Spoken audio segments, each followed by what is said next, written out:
My husband Ken and I built our family home at the same time when we got married to each other. Our family home is the biggest purchase I ever had in my life. We both decided to cherish our family home together. But I already threw away all of your stuff, okay? I never thought that our family home would be taken away like this. My husband and I got married 3 years ago. We built our own family home when we got married and have been steadily paying for the mortgage. That new smell once you get into the newly built house, and the kind face of my sweet husband. The spacious living room with lots of morning sunlight pouring in through the large windows was what Ken and I dreamed to have one day. Since we were going to build our own house, my husband listened to my opinions as much as possible. Among them, I was particular about the built-in kitchen and the size and the directions of the windows. On Sundays, around 2 p.m., this window lets in just the right amount of sunlight into the room. And with that sunlight, my husband and I lay down and relaxed around the room and even take naps. And once I brew the coffee with these delicious coffee beans, the room is filled with the good aroma of the coffee. This is what I would call my moment of happiness. But to be realistic, it truly costed us a lot to get our blissful moments with our family home. I am just really glad that I have been working properly and consistently. When we were qualified for the mortgage, I patted myself on the back for working hard this whole time. And my husband felt the same, of course. But within a month since our family home was completed, I received a call from my mother-in-law, Pam, who had been living apart from us. "You and Ken built a family home, is that right? Well, now that it's completed, I'd like for you to let me live with you both in that house. If I continue to live in this rundown house all by myself, I will get sick." Pam is single, and she's living on her own on welfare. Pam and I were not that close to each other, as I just only went to greet her when I was about to marry Ken. To be honest, it is really difficult for me to have Pam suddenly living with us as a newly wedded couple in our own home. "I know you, Anna, and I can see how my mother living with us would be a huge burden to you. So, I'll tell my mother that we can't live with her and refuse. Okay?" "Okay, thank you." Thankfully, my husband is a man who takes my feelings into consideration and really understands me. So then, my husband had refused Pam about her idea on living with us. And 2 years later, Ken and I had our first baby. I guess Pam thought that it was a good opportunity for her, so she suggested the idea to live with us again. "Isn't it hard to take care of the baby and do the house chores all by yourself? If I get to live with you all, I will definitely help you taking care with the baby and the house chores. And besides, it's a great opportunity, so please let me live with you all." It's true that taking care of the baby and doing all the house chores requires hard work, and I would actually appreciate her if Pam would help us out.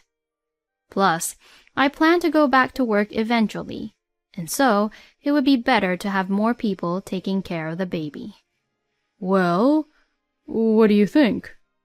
"I think it might be a good idea to have someone help us out at least." Well, yes. If Pam keeps her word and helps us properly, then... Pam was really delighted when I agreed for her to move in with us on the condition that she would help me with the baby and house chores. Once we began living together, Pam took it very seriously and helped out with the baby and the house chores all on her own. "Okay, well, I'll do the laundry and fold the clothes, okay?" "Thank you. While you're gone for the groceries, I'll look after the baby, okay?" "Aw, who's a good boy? You are a good boy." "Thank you very much." I honestly didn't expect Pam to help me like this. I even felt a little guilty that I underestimated her. She has been really helpful around the house, and I should be really grateful of her. Or so I thought. Pam taking it seriously and helping around the house and taking care of the baby only lasted for about a week. After that, she would just slack off and relax around once my husband was gone, or doesn't even take care of my son even though I asked her to look after him. This happened a lot, and I'm starting to not trust Pam more and more. Pam hasn't been taking the house chores seriously lately, and I can't even ask her to take care of our son, let alone do the housework, if she's being like that. I see. All right. I'll talk to my mother about it. My husband tried to warn her several times, but she wouldn't really listen to him. You know, I'm doing my best too. Anna is just being too strict here. But you need to help us out properly. That's why we're living together in the first place. What? Are you trying to kick me out? Please, don't be so cold about it.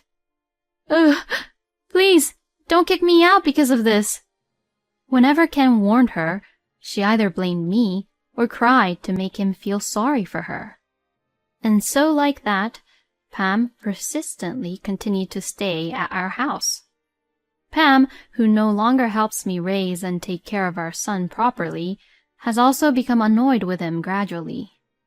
Oh, he's crying again.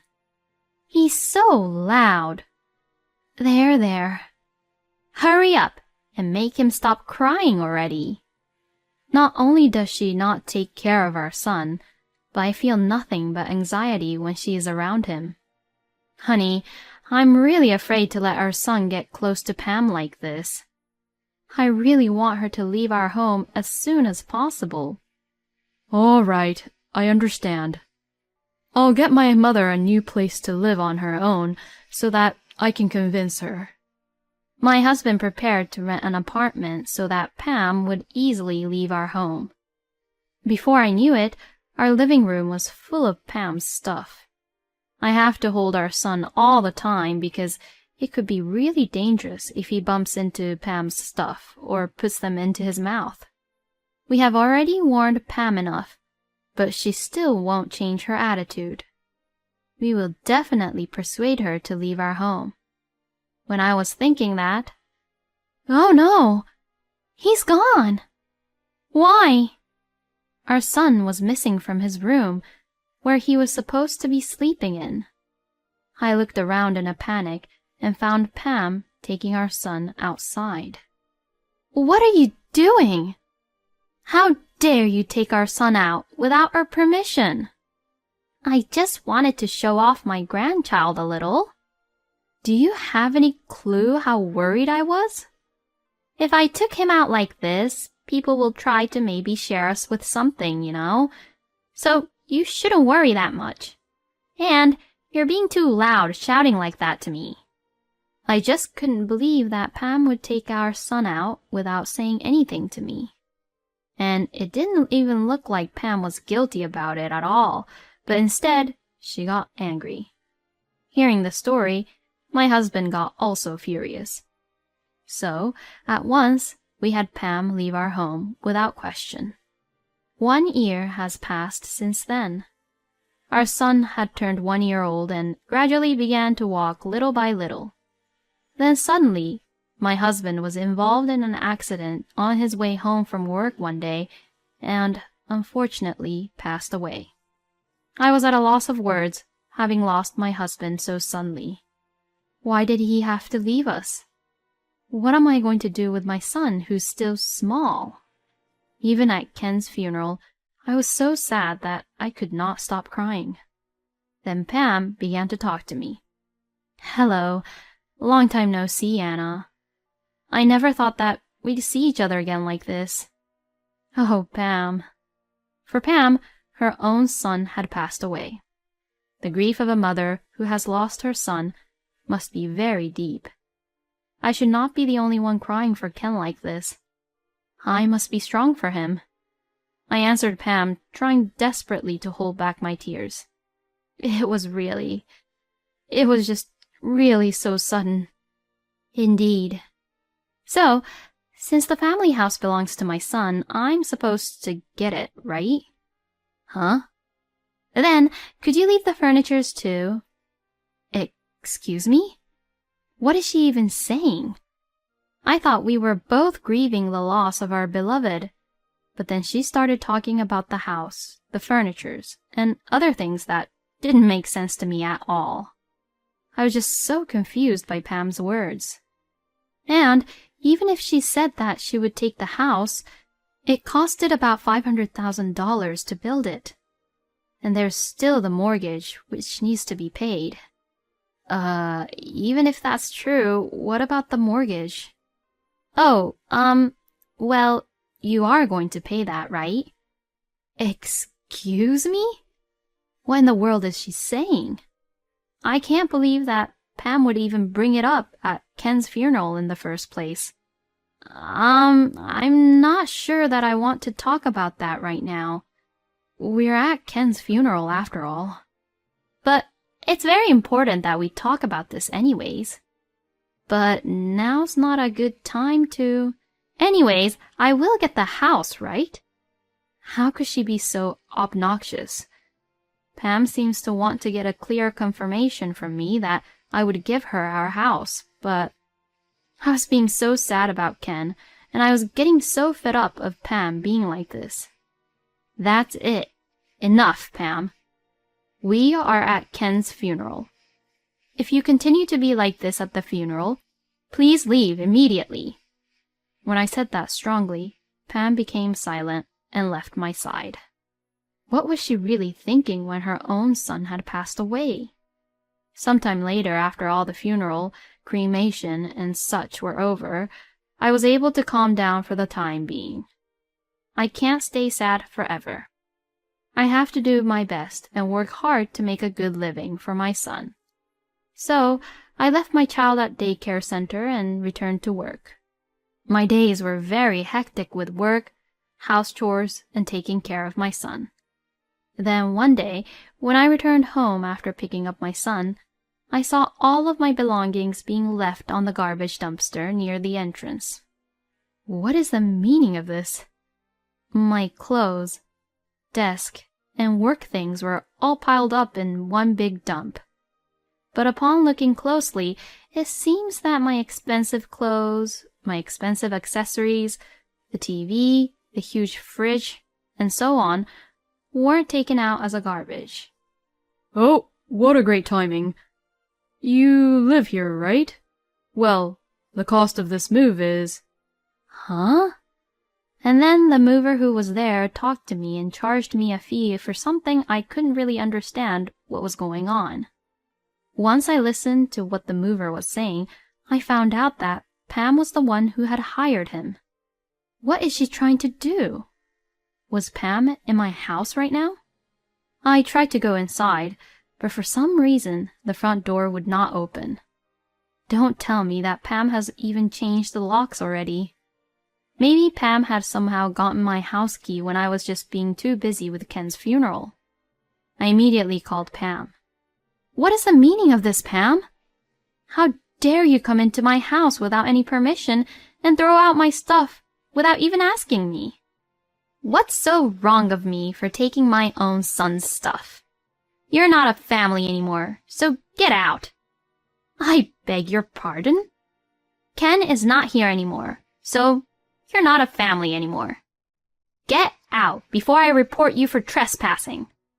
Saying that, Pam just hung up the phone on me. How selfish and messed up she is. I really have to get my house back somehow. But my son began to cry, and I couldn't stay out there forever, so I thought that I better go to a hotel or my parents' house. I asked the movers to move my belongings to a storage for the time being, and I left for now. And a week later, I received a phone call from Pam, who sounded really upset.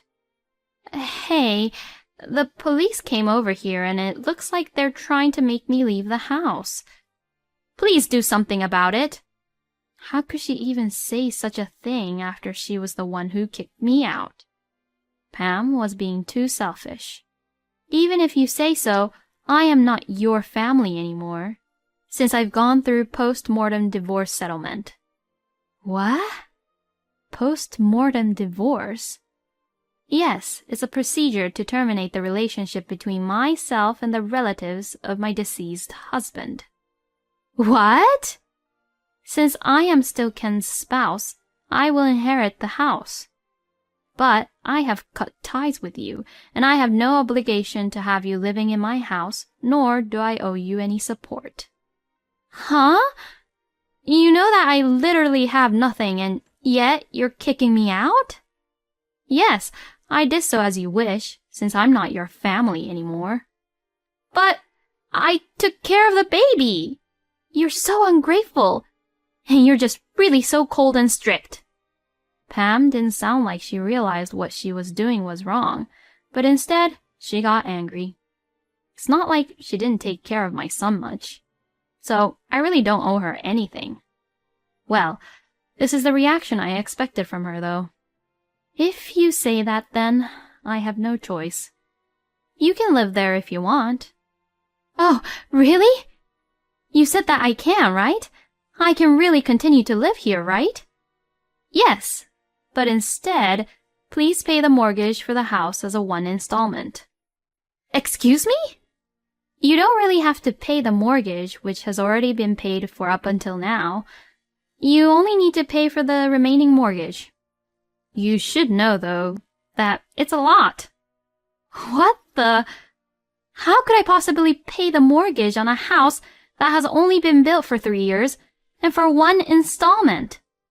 Well, if you can't then, the house there is mine, and you, who is not my family, should be reported for breaking and entering my house.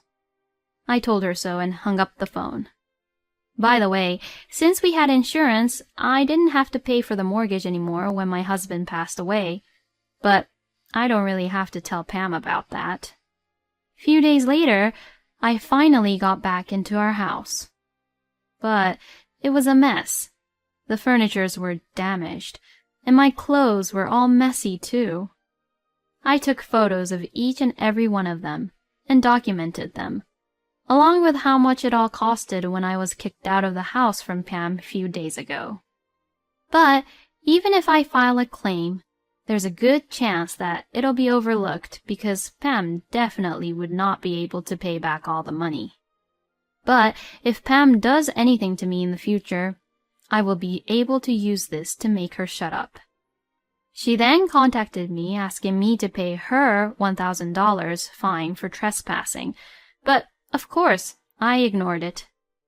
Can't she see that I am the victim here, and that there is no way in hell that I would pay that for her? And 3 years later. In the end, Pam was not able to pay the fines, and was found guilty for being malicious, and she was imprisoned for 3 years. Pam, who had completed the 3 years, contacted me. Please, I'm really in trouble. I really don't have a place to go home, and I don't know what to do.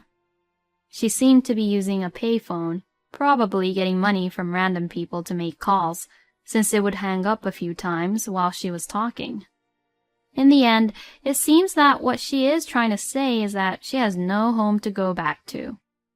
The apartment my husband rented for her previously to make her leave has, of course, been terminated already. And the family home Ken and I built has already been sold, as I was afraid of Pam coming back. Well, this is what you deserve, Pam, and I have nothing to do with you anymore. So please stop bothering me and just live your life on your own, please. What?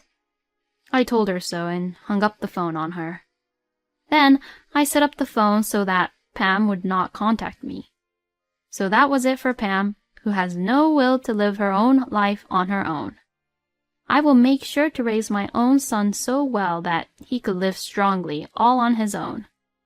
Thinking this, I laid my hands on Ken's photo with my son. Thank you for watching until the end. Please subscribe to our channel. We hope to see you in our next video.